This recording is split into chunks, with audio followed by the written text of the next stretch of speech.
This is the story of Clara, who returns home early from a business trip only to find her husband and her best friend together in her own home. Instead of giving them the satisfaction of a confrontation, she calmly organizes her departure and reclaims her dignity in silence. It is a poignant tale of betrayal, self-worth, and the strength it takes to walk away without looking back. The key turned in the lock with a soft, familiar click. Clara had imagined this moment for the past 2 days. The surprise on Mark's face when she walked through the door, the way his eyes would light up, the warmth of his arms around her after a long, exhausting trip. She had rehearsed it on the plane, in the taxi, during the final, interminable stretch of the drive home. She would walk in, set down her suitcase, and call his name. He would come running from wherever he was in the house, and she would see that smile, the one she had fallen in love with 8 years ago, the one that still made her heart lift, even after all this time. Here is the passage rewritten in third-person English, with the narrator's perspective changed from I to Clara, and all pronouns adjusted accordingly. The business trip had ended early. The client had signed without the expected drama. The meetings had wrapped ahead of schedule, and Clara had managed to catch an earlier flight.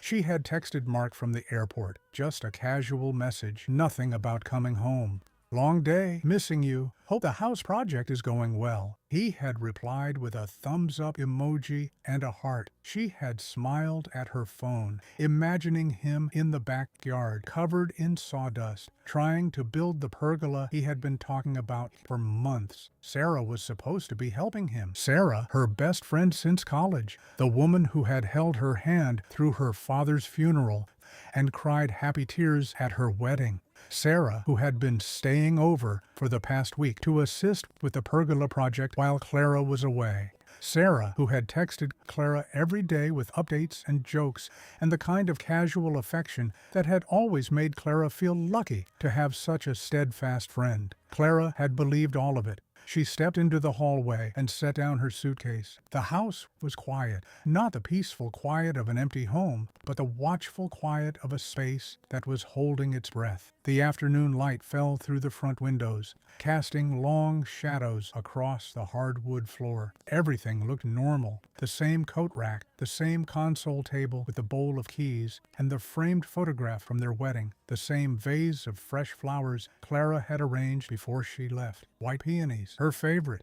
And then she saw the shoes. They were by the foot of the stairs, kicked off carelessly, one lying on its side. Designer heels, nude patent leather, with a red sole that Clara recognized immediately. She had been with Sarah when she bought them 6 months ago at a boutique downtown. Sarah had agonized over the price, and Clara had laughed and told her to treat herself. "You deserve nice things," Clara had said. "You work so hard." The shoes were here, in her house, at the foot of her stairs. Clara stood very still. Her mind, ever the protector, tried to construct an innocent explanation. Sarah had come over to work on the pergola. She had worn the heels because she had come from somewhere else. A meeting, maybe, a date. She had kicked them off at the door, the way she always did, because Sarah was practically family and felt comfortable here. That was all. That was everything.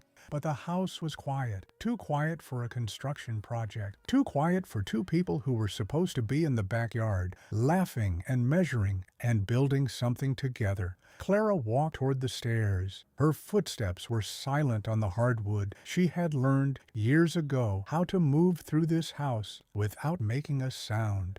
Early mornings, when Mark was still sleeping. Late nights, when she couldn't rest and didn't want to disturb him. She had learned to be quiet, to be small, to take up as little space as possible. She climbed the stairs slowly, her hand on the banister, her heart beating a slow, heavy rhythm.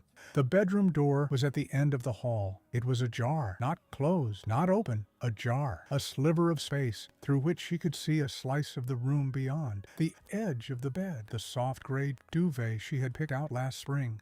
A lamp on the nightstand, still glowing, and a sound, low, intimate, the sound of two people who believed they were alone in the world. Clara stopped. Her hand, still on the banister, tightened until her knuckles went white. She could hear them now, Sarah's laugh, light and musical, The laugh Clara had heard 1,000 times over coffee and wine and late-night phone calls, and Mark's voice, lower, rougher, saying something she couldn't quite make out. She took another step. The gap in the door widened just enough. Sarah was sitting on the edge of the bed. She was wearing Clara's silk robe, the forest green one with the delicate embroidery along the collar. The one Clara had bought on her honeymoon in Italy, splurging on something beautiful and utterly impractical. The one she saved for special mornings, for quiet weekends, for moments that felt like they mattered. Sarah's blonde hair was loose, spilling over her shoulders. Her legs were bare, crossed at the ankle. She was laughing at something Mark had said, her head thrown back, her eyes bright. And Mark was sitting beside her, close enough that their shoulders touched, his hand resting on her knee with the casual intimacy of a man who had done it 100 times before. He was smiling, that smile, the one Clara had fallen in love with, the one she had been imagining all the way home would light up when he saw her. It was lighting up now for Sarah. Clara didn't gasp. She didn't burst through the door. She didn't scream or cry or do any of the things she had imagined in the abstract a woman might do upon discovering her husband and her best friend in her own bed. She just stood there, watching. And then, very slowly, she turned around. She walked back down the stairs, her footsteps still silent, her hand still on the banister. She passed the designer heels at the foot of the stairs. She passed her suitcase in the hallway. She walked into the kitchen and stood at the counter, her hands flat on the cool stone, and breathed. The peonies were still fresh in their vase, white petals, soft and fragrant. She had arranged them herself the morning she left. She had thought about Mark while she did it, how he would see them and think of her, how he would smile, maybe, and feel her presence even though she was gone. She had been so wrong about all of it. Clara didn't know how long she stood there. The afternoon light shifted, the shadows lengthening across the kitchen floor. She heard sounds from upstairs, the creak of floorboards, the murmur of voices, the soft close of a door. They were moving around now, probably getting dressed, probably preparing to resume the performance they had been putting on for her benefit. She thought about the past week, the texts from Sarah. Mark is such a sweetheart.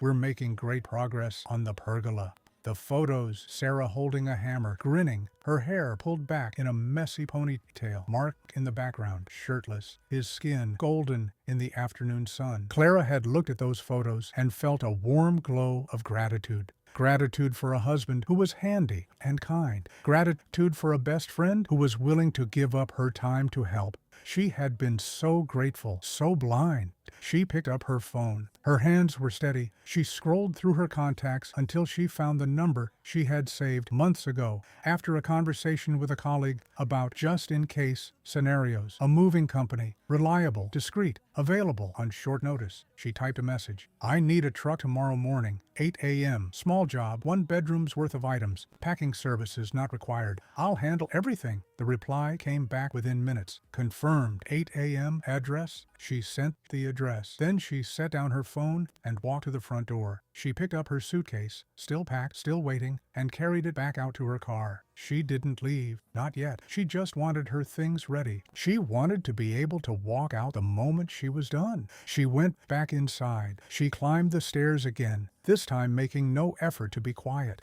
Her footsteps were firm, deliberate, the footsteps of a woman who belonged in her own home. The bedroom door was closed now. She didn't knock. She walked past it, down the hall, to the guest room where Sarah had been staying. The room was a mess. Clothes draped over the chair, a suitcase open on the floor, the detritus of a woman who had made herself at home in a house that was not hers. Clara looked at it all, the designer bags, the expensive toiletries, the framed photo of the two of them on the nightstand, best friends, sisters, in everything but blood. She walked to the closet and pulled out the small step stool she knew was there. She climbed up and reached into the back of the top shelf, where she had hidden a small box months ago. The box contained the spare key to Sarah's apartment, the one Sarah had given her for emergencies, the one Clara had never used. She put the box in her pocket. Then she walked back downstairs, out to her car, and drove away. Sarah's apartment was a 20-minute drive across the city.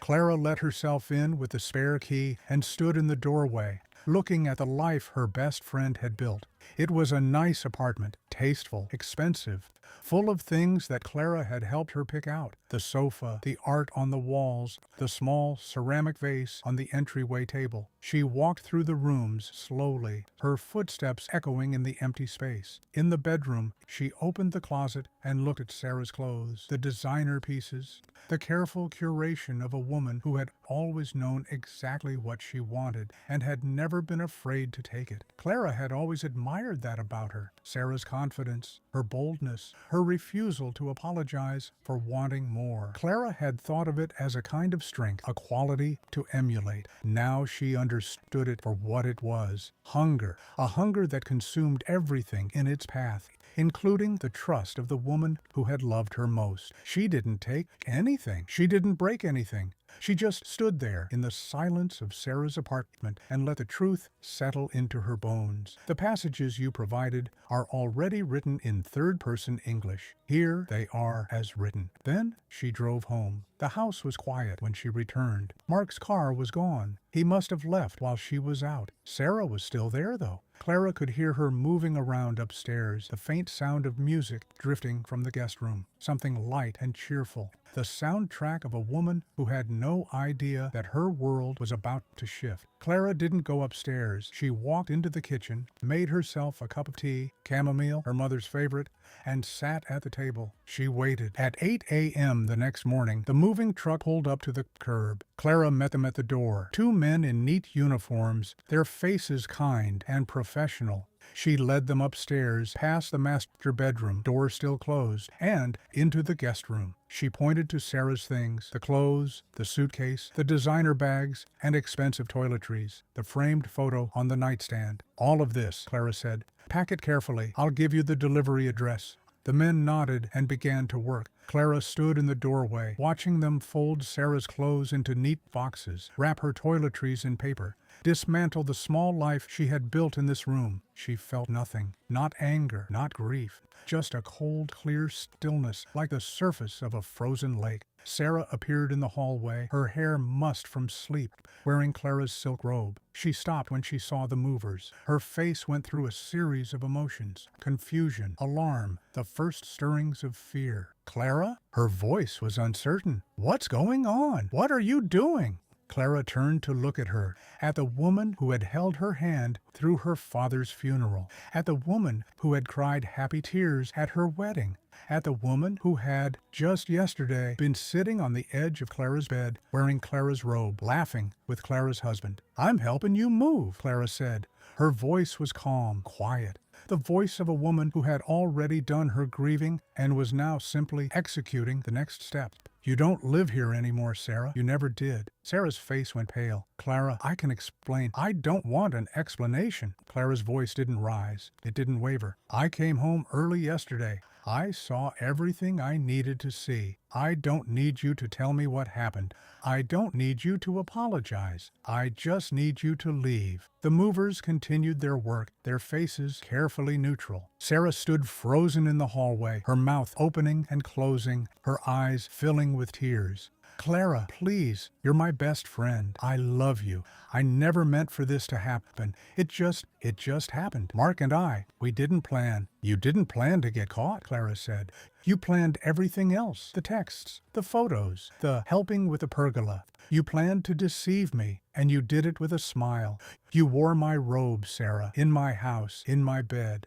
You don't get to ask for my forgiveness. You don't get to explain." She reached into her pocket and pulled out the spare key to Sarah's apartment. She held it out. "Your things will be delivered to your apartment by noon. I've already spoken to your building manager. The movers have the address. You should go home now. There's nothing for you here." Sarah stared at the key, her face crumpled, tears spilling down her cheeks. "Clara, please, don't do this. We can talk. We can figure this out. You're my sister." You're not my sister," Clara said. "You were my friend, and you chose to destroy that. You chose him. Now you can have him. I'm done." She pressed the key into Sarah's hand. Then she turned and walked down the stairs, past the movers, past the boxes of Sarah's life being carried out the door. She walked to her car, the modest sedan she had always preferred, and sat in the driver's seat, her hands resting on the wheel. The morning light was soft and golden. The peonies in the kitchen would be wilting soon. Clara would throw them out. She would throw out the sheets, the robe, everything that had been touched by the betrayal. She would start again, but not yet. For now, she just sat in the quiet of her car and let herself breathe. She had not screamed. She had not begged. She had not given them the satisfaction of her tears. She had simply called the moving truck. Clara sat in her car for exactly 4 minutes. The engine was off. Key was still in her hand, the metal warm from her grip. Through the windshield, she could see the front of her house, the house she had bought with Mark 6 years ago, the house she had painted and decorated and filled with the small, careful details of a life she had believed was shared. The hydrangeas she had planted along the front walk were blooming, soft blue and lavender, their petals catching the morning light. She had planted them herself, kneeling in the dirt on a spring afternoon, dreaming of the years ahead. She felt nothing looking at them now, not sadness, not anger, just a cold, clear stillness, like the surface of a lake in winter. She picked up her phone. She didn't scroll through her contacts or hesitate over the decision. She had already made it, standing in the kitchen while the afternoon light faded and the sounds of betrayal drifted down from upstairs. She had made it while Sarah laughed in her robe and Mark smiled that smile. She had made it, and now she was simply executing. The number for priority moving and storage was still in her recent calls from the text exchange that morning. She pressed it. Priority moving, this is Denise. How can I help you? Clara's voice was calm, professional. The voice she used in boardrooms, in negotiations, in the moments when other people panicked and she remained still. I have a bulk emergency removal. I need a full crew at my address within 30 minutes. I'll pay triple your standard emergency rate plus a cash bonus for every mover who arrives on time. There was a pause. Denise was clearly recalculating. Triple the rate? Ma'am, I'm aware of the cost. I'll also need packing materials, boxes, tape, wardrobe cartons, everything required for a complete removal of one bedroom's contents, plus additional personal items. I'll text the address. Can you have a crew here in 30 minutes? Another pause. Clara could hear the faint click of a keyboard. We have a crew finishing a job about 15 minutes from your location. I can reroute them. They'll be there in 25. Good. Tell them to park on the street and wait for my signal. They are not to ring the doorbell or knock. I'll come to them. Yes, ma'am. And the payment? I'll settle the full amount when the job is complete. Cash or card, whichever you prefer. Thank you, Denise. She ended the call. Then she scrolled to another number, a 24-hour mobile locksmith she had found months ago during a late-night anxiety spiral when Mark had been late coming home, and she had imagined, in the way of anxious minds, every possible disaster. She had saved the number then, thinking it was just her catastrophizing brain. Now she understood it had been intuition. The locksmith answered on the second ring. Clara explained what she needed. All exterior locks changed. New keys, completed within the hour. She offered double the emergency rate. He agreed. She set down her phone and looked at the house again. The upstairs curtains were still drawn. Sarah was probably still in the guest room, crying or packing or frantically calling Mark. Clara didn't care. Sarah's emotions were no longer her responsibility. They never had been. She waited.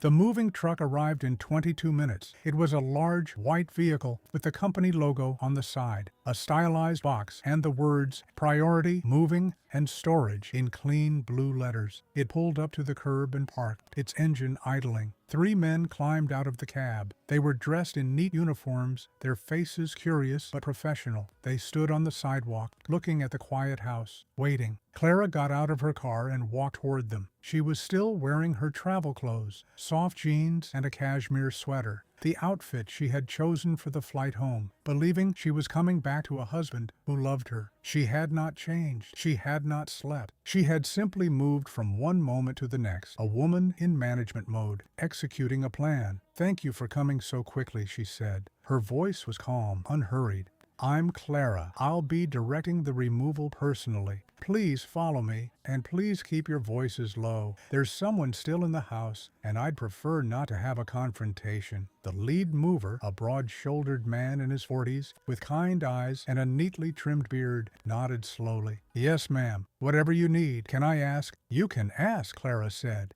I won't answer. This is a domestic matter, and I'd prefer to keep it professional. I'll show you what needs to be packed, and I'll pay you for your discretion as well as your labor. The man nodded again, his expression shifting to something like respect. He had seen this before, she realized. Maybe not exactly this, but something like it. The quiet aftermath of a betrayal. The calm, efficient woman who had stopped crying and started planning. She led them up the front walk and into the house.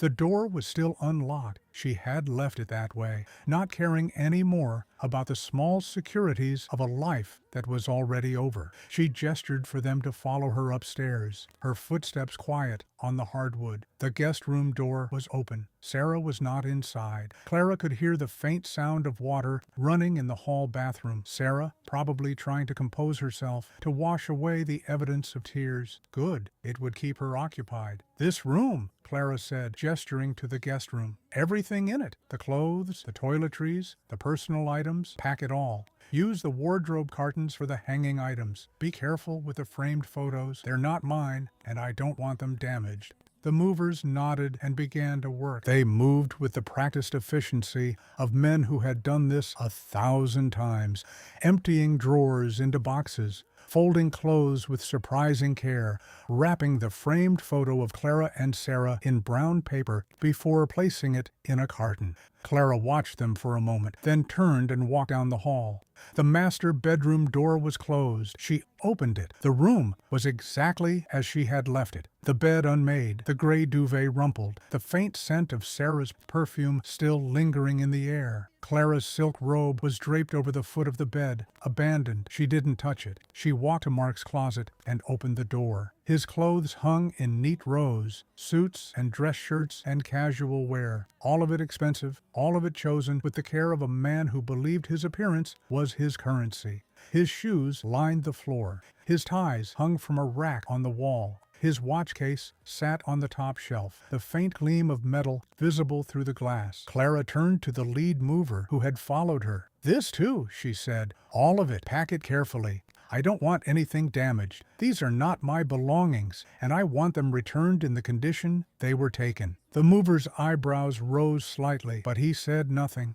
He simply nodded and called for one of his crew to bring more boxes. Clara walked back downstairs. She stood in the living room, the room she had decorated with such care. The room where she and Mark had spent so many evenings, curled on the sofa, believing they were building a life together. She looked at the photographs on the mantel, their wedding, their honeymoon, a snapshot of the two of them at a friend's party, laughing, his arm around her shoulders. She didn't take them down. She didn't need to. They were relics of a past that no longer existed, and she was done carrying the weight of it. The bathroom door opened upstairs. Sarah's footsteps crossed the hall. Clara heard her stop, heard the sharp intake of breath as she registered the movers, the boxes, the systematic dismantling of her presence in this house. Clara? Sarah's voice was thin, uncertain. Clara, what are they doing? Clara didn't answer. She walked to the front door and stepped outside, into the morning light. The moving truck sat at the curb, its back door open, a ramp extended. The movers were carrying boxes down the front walk. Sarah's things, Mark's things, all of it labeled and stacked with quiet efficiency. She directed them to place the boxes on the curb, not on the lawn, not in the driveway, on the curb, in a neat, organized line, right under the streetlights, like a delivery, like a statement. The movers worked for nearly an hour. Sarah's belongings, Mark's clothes, his shoes, his watch case, his carefully curated wardrobe, all of it packed into identical brown boxes and stacked on the curb. The lead mover approached Clara when they were finished, his face carefully neutral. Is there anything else, ma'am? Clara looked at the line of boxes. They sat in the morning sun, neat and orderly, a monument to everything she was discarding. No, that's everything, thank you. She paid him the triple rate, the cash bonus, a generous tip for each mover. They thanked her quietly and drove away, the white truck disappearing around the corner. The locksmith arrived 10 minutes later. Clara let him in and stood in the hallway while he worked, replacing the front lock, the back lock, the side door. He cut new keys, 2 sets, and handed them to her. She paid him and thanked him, and he left. The house was quiet. Sarah was still upstairs somewhere. Clara didn't check on her. She walked to the kitchen, took the white peonies from their vase, and dropped them into the trash. The water spilled across the counter, and she wiped it up with a paper towel, slow and methodical. Then she picked up her phone and texted Mark. "Your things are on the curb. Sarah's things are on the curb. The locks have been changed. Don't come back. Don't call. We're done." She sent the message. She blocked his number. She blocked Sarah's number. Then she walked out of the house, locked the new deadbolt behind her, and drove away. The boxes sat on the curb for 3 hours. Neighbors walked past with their dogs, glancing at the strange display. Dozens of identical brown cartons stacked in a neat row, like an art installation about the end of a marriage. No one stopped. No one asked. The street was quiet, indifferent. And then, just after noon, a car pulled up. Mark's car. He got out slowly, his face pale, his eyes fixed on the boxes. He stood on the sidewalk, staring at the evidence of his own removal, and for a long moment he didn't move. Clara wasn't there to see it. She was already gone, driving toward a future she hadn't yet imagined, her hands steady on the wheel, her heart a cold, still lake. She had not screamed. She had not begged. She had not given them the satisfaction of her tears. She had simply called the moving truck. The house was quiet after the movers left. Clara stood in the foyer, the new keys cool and heavy in her palm. 2 sets, one for the front door, one for the back. The locksmith had done his work with quiet efficiency, replacing every exterior lock, cutting fresh keys, handing them to her with a nod and a murmured, "Good luck, ma'am." He had seen things she knew. He had been called to houses in the aftermath of betrayals before. He understood the ritual. She listened to the silence.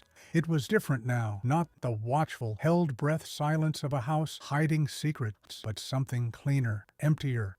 The silence of a space that was waiting to be reclaimed. Upstairs, she could hear them moving. Sarah first, the soft pad of bare feet on the hallway floor, the creak of the guest room door opening, then a pause, a sharp intake of breath. Clara imagined her standing in the doorway, staring at the empty room, the bare closet, the stripped bed, the absence of everything she had brought into this house, believing it was hers to fill. Then Mark's footsteps, heavier, emerging from the master bedroom. His voice, low and confused. "Sarah? What's going on? Where's all your—" A pause. The sound of another door opening. His closet, empty. His shoes, gone. His watch case, missing. The voices grew louder, panic threading through the confusion. Footsteps moving toward the stairs. Clara didn't wait for them to come down. She walked up. Her footsteps were firm on the hardwood, unhurried. She reached the top of the stairs just as Mark and Sarah emerged from the hallway, their faces flushed, their eyes wide. Mark was wearing jeans and a rumpled t-shirt, his hair disheveled, his expression cycling through confusion and the first stirrings of fear. Sarah was behind him, still wearing Clara's silk robe, the forest green one with the delicate embroidery along the collar. The one Clara had bought on her honeymoon, the one that had been draped over the foot of the bed, abandoned when Clara had walked through this house just hours ago. Sarah had put it back on. Clara's eyes went to the robe first, not to their faces, not to the explanations already forming on their lips, to the silk, the embroidery, the intimate violation of a thing that had once been hers alone. "That looks better on me, Sarah." Her voice was smooth, quiet, the voice of a woman who had already traveled through the fire and emerged on the other side, tempered and unbreakable. Sarah's mouth opened. Her hand flew to the collar of the robe, a reflexive, guilty gesture. "Clara, we can explain. It's not what you—" "Take it off." The words were simple, unadorned. They hung in the air like a blade. Sarah blinked. "What? Take it off? Leave it on the floor. You don't get to wear my things anymore. You don't get to wear my life anymore. Take it off." Mark stepped forward, his hand raised in a placating gesture. "Clara, please, let's just talk about this. We can go downstairs and—" Clara didn't look at him. Her eyes remained fixed on Sarah, on the robe, on the symbol of everything that had been taken from her without her knowledge or consent. "Take it off, Sarah, now." Sarah's face crumpled. Her hands trembled as she reached for the sash, untying it with clumsy fingers. The robe fell open, revealing the slip she wore beneath. She shrugged it off her shoulders, let it pool at her feet, a puddle of forest green silk on the hardwood floor. She stood there in her slip, shivering, her arms wrapped around herself, her eyes wet with tears. Clara looked at the robe on the floor. She didn't pick it up. She would burn it later, or donate it, or throw it away with the rest of the debris from this marriage. It didn't matter. What mattered was that it was no longer on Sarah's body. She reached into her pocket and pulled out 2 phones, Mark's, Sarah's. She had collected them from the nightstands while they slept, while they hid, while they pretended that the world they had built on lies would continue forever. She held them out. The passage you provided is already written in third-person English. Here it is, as written. Your phones. I've already sent the emails. Mark, you'll find the divorce papers in your inbox. Drafted by my attorney. Signed by me. All you need to do is add your signature and return them. Sarah, you'll find a similar document. I'm calling it a friendship termination. It's not legally binding, of course. It's just for me. A record, a receipt. Sarah's hand shook as she took her phone. Mark stared at his face pale, his jaw working. Clara, you can't just, he began. I can. Her voice didn't rise. It didn't waver. I did. Now look out the window. They turned, almost in unison, toward the window at the end of the hall. It overlooked the front yard, the hydrangeas, the quiet street where they had lived their carefully constructed lives. The moving truck was just pulling away, its white panels disappearing around the corner, and there, on the curb, directly under the streetlights, was a neat, orderly line of brown boxes, dozens of them, stacked with military precision. Mark's clothes, Mark's shoes, Mark's watch case, Sarah's designer bags, Sarah's expensive toiletries, the framed photo of the 2 of them, wrapped in brown paper. All of it, everything they had brought into this house, everything they had accumulated during their deception, sitting on the curb like a delivery no one had ordered. The moving truck is gone, Clara said. The locksmith is finishing the back door now. He's already done the front. These, she held up her own set of keys, are the only copies. This house is mine. It was always mine. I bought it. I paid the mortgage. I painted the walls and planted the hydrangeas and built a life here while you 2 were building something else entirely. Mark's face had gone gray.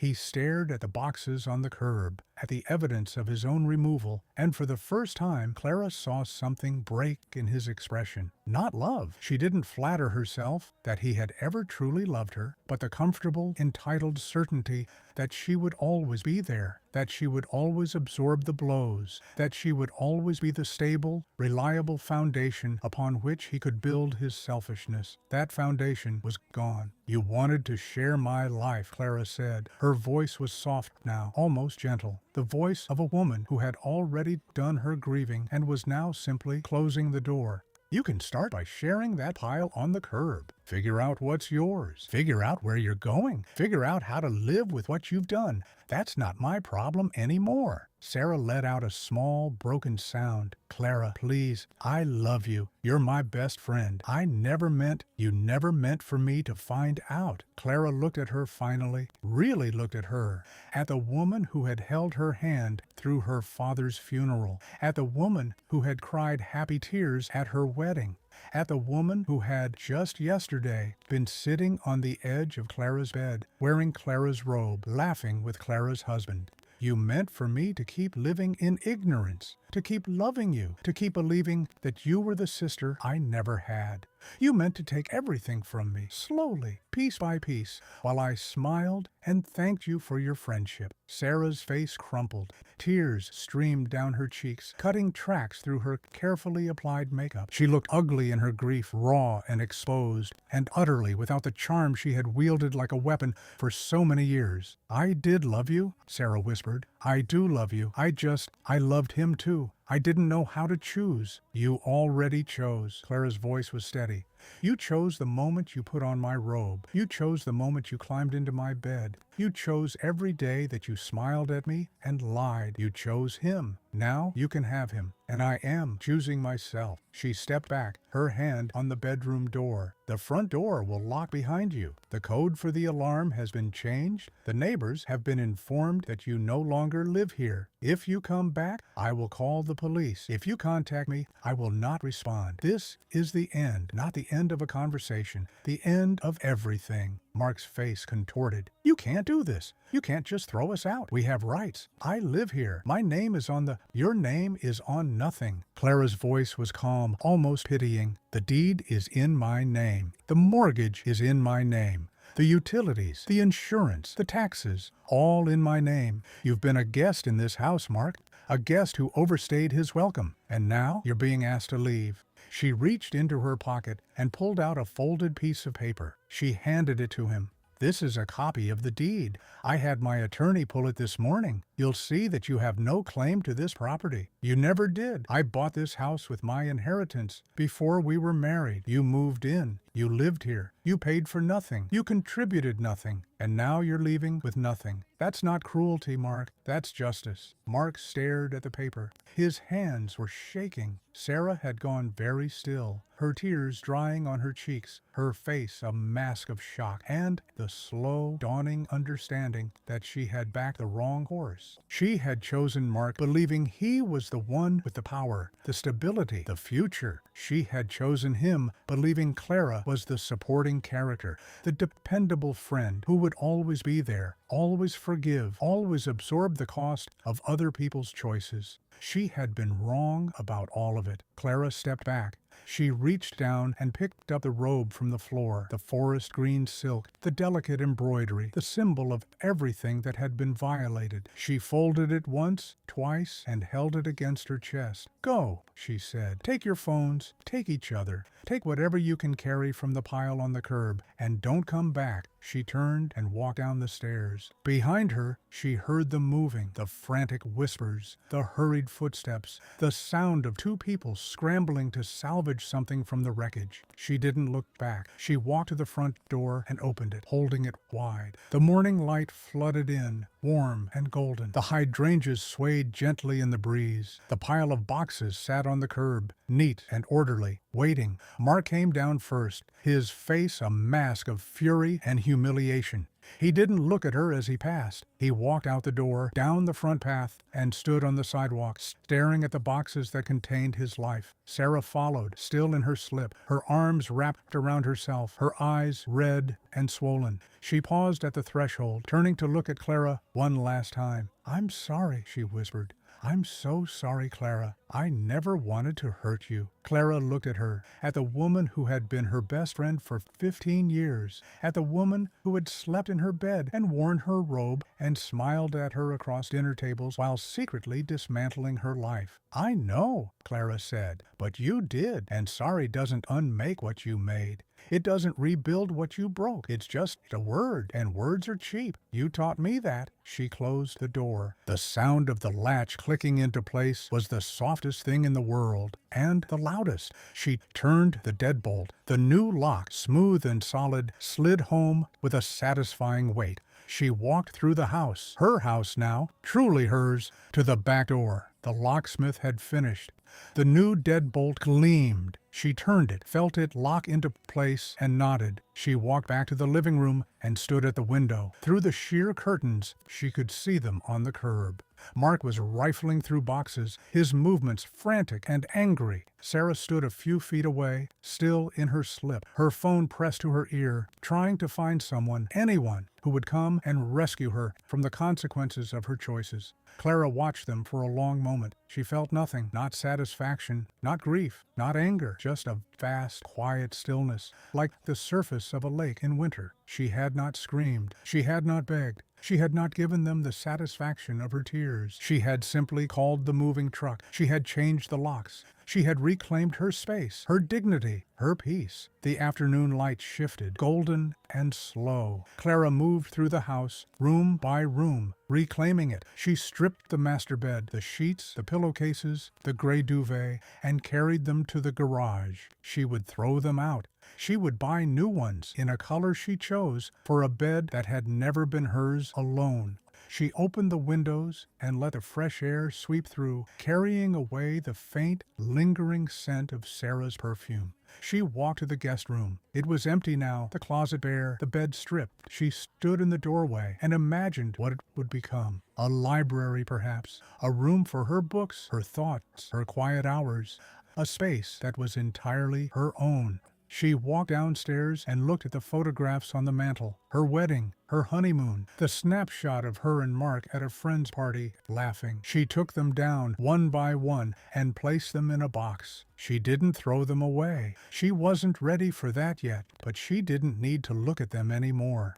They were relics of a past that no longer existed, and she was done living in it. She walked to the kitchen and looked at the empty vase. The peonies were gone. She had thrown them out hours ago. She filled the vase with fresh water and set it back on the counter. Tomorrow she would buy new flowers, something that was hers alone, something that had never been touched by anyone else's betrayal. The passage you provided is already written in third-person English. Here it is as written. She made a cup of tea, chamomile, her mother's favorite, and carried it to the living room. She sat on the sofa, the one she had chosen in the house she had bought, and looked out the window. The curb was empty now. Mark and Sarah were gone. The boxes were gone, hauled away in a taxi or a friend's car, or simply abandoned. It didn't matter. They were no longer her concern. The silence of the house wrapped around her like a blanket. It was not the watchful silence of secrets. It was not the heavy silence of grief. It was the clean, clear silence of a space that had been emptied of everything that did not belong. Clara took a sip of her tea. It was warm and fragrant, and it tasted like her mother's kitchen, like childhood, like the quiet, steady love that had never asked her to be small. She set down the cup and looked around the room. The afternoon light fell across the floor in golden rectangles. The walls were bare where the photographs had hung, but they wouldn't be bare forever. She would fill them with new things, things that were hers, things that told the story of the woman she was becoming, not the woman she had been. She picked up her phone. She scrolled through her contacts until she found the number she wanted, her mother. She hadn't called her in weeks. She had been too busy, too distracted, too caught up in the performance of a marriage that was already over. She pressed the call button. "Clara?" Her mother's voice was warm, surprised. "Is everything okay? You don't usually call on a Tuesday." Clara smiled. It was a small smile, a real smile, the smile of a woman who was finally, completely beginning to understand what she was worth. "Everything is fine," she said. "Better than fine. I just wanted to hear your voice, and I wanted to tell you I'm coming home for a visit. Soon. There's a lot I need to tell you." Her mother was quiet for a moment. Then, softly, "I'll be here, mija. Whenever you're ready, I'll always be here." Clara closed her eyes. The tears came finally. Not the hot, angry tears of betrayal, but the quiet, cleansing tears of release. She let them fall. She let herself feel the full weight of what she had lost and what she had gained. She had lost a husband. She had lost a best friend. She had lost the life she had believed was hers. But she had gained something else, something she had never known she was missing. She had gained herself. The evening settled over the house, soft and blue. Clara sat in the living room, the tea cold beside her, the silence wrapped around her like a familiar embrace. Outside, the street lights flickered on, casting their glow over the empty curb. She thought about the robe. She had folded it and set it aside, but she hadn't decided what to do with it yet. Burn it, donate it, keep it as a reminder of what she had survived. She didn't know. She didn't need to know tonight. Tonight, she just needed to sit in the silence of her own house and breathe. She picked up her phone and typed a single message to herself, a note, a reminder, a small private declaration. You didn't scream. You didn't beg. You just called the moving truck, and that was enough. That was everything. You are enough. She set down the phone. She picked up her cold tea and took a sip. It was bitter and stale, but she didn't mind. It was hers. This house was hers. This silence was hers. This life, from this moment forward, was hers. She had not screamed. She had not begged. She had not given them the satisfaction of her tears. She had simply called the moving truck, and then she had locked the door.